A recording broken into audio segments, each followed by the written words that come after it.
বন্ধু, আপনিও কি আপনার মোবাইল নাম্বার জানেন না?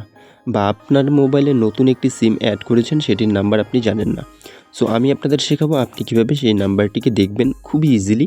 আজকের এই ভিডিওটা দেখলে আপনি কিন্তু খুব ইজিলি সেটি দেখতে পাবেন। সো সেজন্য আপনার আজকের এই ভিডিওটা দেখতে হবে পুরোটাই, একটু স্কিপ না করে। সো বন্ধুরা, সবার প্রথমেই আপনারা আপনার মোবাইল ফোনটিকে ওপেন করে নিন। তারপরে আপনি চলে যাবেন সরাসরি আপনার ডেটা সেকশনে। মোবাইল ডেটা যে অপশনটি রয়েছে সেটাকে প্রেস করে ধরুন। তারপরে মোর মোবাইল সেটিংসের উপরে ক্লিক করুন, অথবা আপনি যদি সেটিংসে চলে যান সেখানটাতে নেটওয়ার্কস অপশনটিতে চলে যান। তারপরে আপনি নিচে দেখতে পাবেন আপনার দুটি যদি সিম অ্যাড করা থাকে তবে দুটি এখানটাতে শো করবে, একটি থাকলে একটি শো করবে। সো সিমটির উপরে যখনই আপনি ক্লিক করবেন, সিমটির উপরে ক্লিক করার পরে আপনার সামনে নাম্বার নামের অপশনটি চলে আসবে।